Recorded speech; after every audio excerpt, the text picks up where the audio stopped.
I always say, like, I'd love to be a professional surfer, but I'm not good enough. So art's kind of the next best thing. But it's, you know, I've loved drawing since I was a kid, you know, and I think everyone loves to draw when they're a kid, but at a certain point, some people kind of stop or find other interests. Whereas for me, it always continued, this interest in drawing. So I think I always had in the back of my head, it's what I wanted to do. And then there was kind of maybe 10 or so years where I was working in the surfboard industry, where I was making surfboards and also doing artwork on the surfboard. So I was kind of still continuing that a little bit. I think after a certain period of doing that, I kind of reminded myself, oh, actually no, I really want to make my own kind of work. Go back to that, you know, when you're young and you just kind of make whatever you want, and refocusing on that in later life made me realise actually I do want to kind of try and make a career out of this. The kind of whole point of this, I never actually started drawing this way, but the point of this is it teaches you to see light, you know, and to really focus on light. It's really great when I see students who kind of are working very tightly and kind of, you know, nervously to kind of really just let loose and kind of attack the drawing and make discoveries and take risks. It's like attack mode, you just kind of attack it and see what happens, all right? So, you know, I just think back to when I was at high school and there was kind of a very narrow way of looking at art, and so I'm trying to, you know, from my own experience of when you're actually out and you have your own practice, that's not the way the kind of world works, and you know, it's not so constricted, so I'm trying to kind of get students thinking about that already.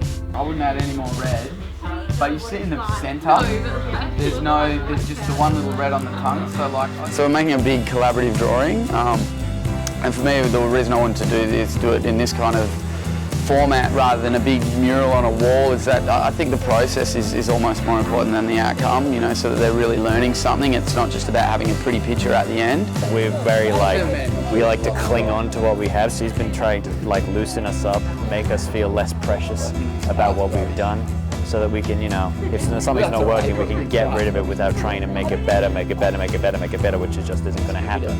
The whole idea is that we're meant to learn from the actual process of making this more so than actually, you know, the final product of it. I kind of feel like a lot of the time with wall murals, it's like, you know, the artist or facilitator will come in and they'll kind of outline everything, and then it's basically the kids are just colouring it in like a, you know, paint by numbers or colouring in book, and there's not really a whole lot of learning that goes on in that kind of process, because it's all, you know, about, it's not really going to be any mistakes or, you know, happy accidents, or, you know, for me I think it's really important that art and drawing is like a process of discovery. So working this way is really good because we're kind of building layers and layers on the drawing. We didn't have a plan, we had a theme, which is hope, and then it's like let's just attack it and kind of work through it. This red that bounces is the red down the end. I think this piece displays like everyone has different passions and different ideas of hope, and it still works in harmony, and that's something we've got to like work into society, I guess. It's a real collaboration, you know, it's not just collaboration in terms of we're all doing a little bit of the work, but it's a collaboration in that the students have to discuss with each other kind of democratically, all right, is this part working, you know, how can we make this work?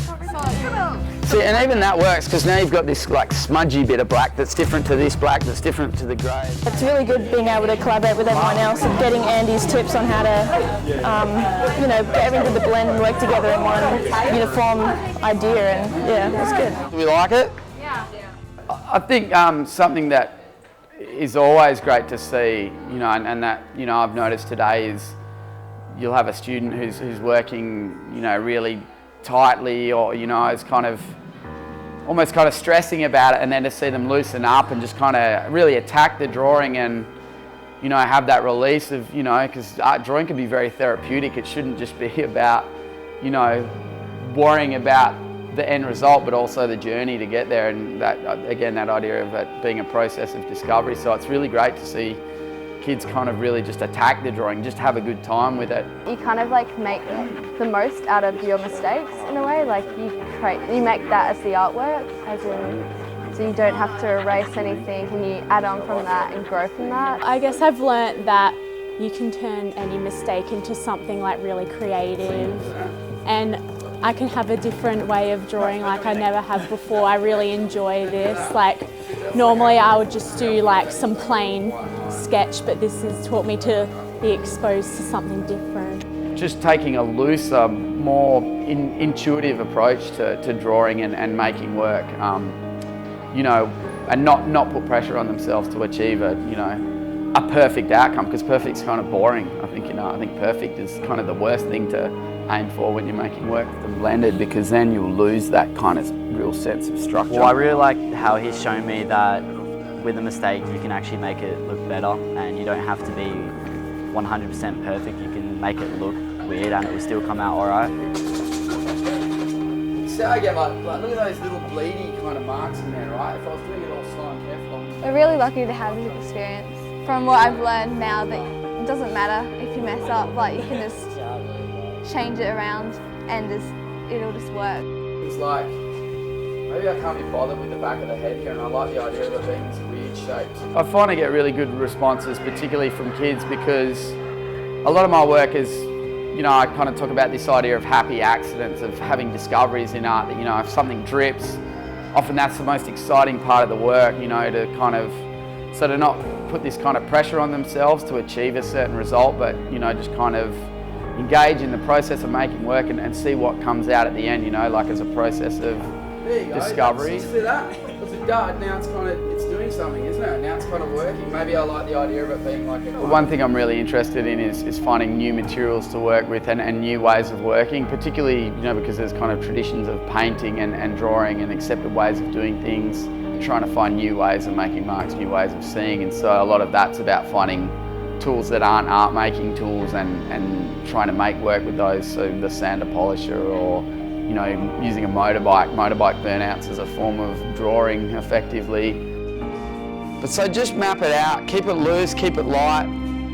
If I see the jawline goes down there, well, why not let it continue? So it's not, everything doesn't have to be in here, like foreground and background. Doing it more freely and sort of working with mistakes that you've made, instead of looking at all the horrible bad parts of the work, trying to fix them and move around obstacles that I come across. I like his style, it's all very expressive and just kind of does what he wants, and if it makes a mistake, it doesn't really matter, it doesn't have to be perfect, and I think at the end of the day that's what art's about. You just kind of do what you want, not focusing on all the little mistakes, just enjoying the experience. I can't be bothered colouring it all in, so maybe I'll just do it like that. And I think it's great, it's something I really get from teaching, is like I'll kind of be saying to students, loosen up, do this, do that, and then I'll get back in my studio and I've tightened up, and I'll be, it's like a reminder, oh hang on a minute, yeah, this is what I'm supposed to be doing, has anyone had a puppy before? Yeah, so when they're really little, and if you let them off the lead and you let them go wild, they go here, then they go here, then they go over there, then they go here. It's chaos, isn't it? So our drawings are going to be a little bit chaotic. So look like little wild humans. We want it to be a little bit wild, all right? A little bit crazy. We're going to make a drawing listening to music, and we're going to try and draw what we hear. Now that sounds really confusing, but I'll show you how we're going to do it.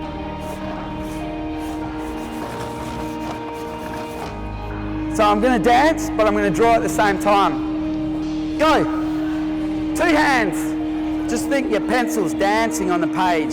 So you just go wild. If your shoulder moves, move your hand. You got the moves. You should be good at this. Very cool.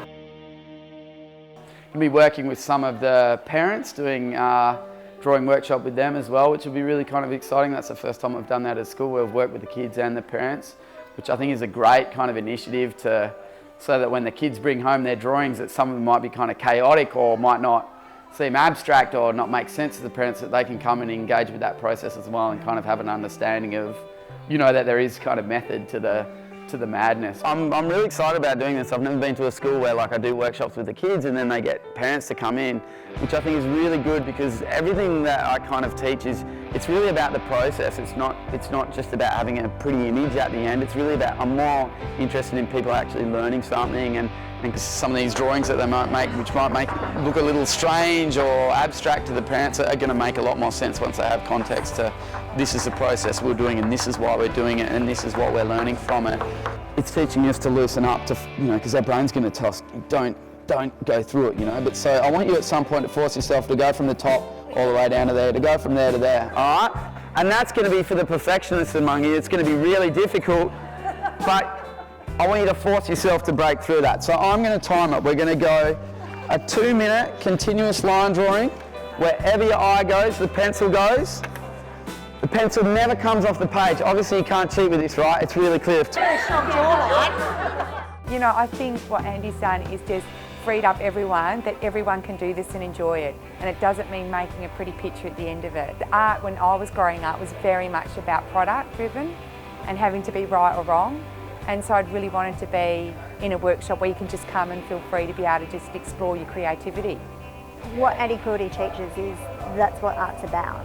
You know, it's about free thinking and self-expression and just letting go, and to have the kids be released, I guess, and educated like that, as opposed to this is how you draw a lake and there's a tree and this is, you know, it's just so good for them to be exposed to that. I teach sport and English, but I can certainly see that having an artist on board teaching these skills to the students would be really fantastic experience for the students. They're learning from someone within the industry, which is always a lot better than just learning from us teachers.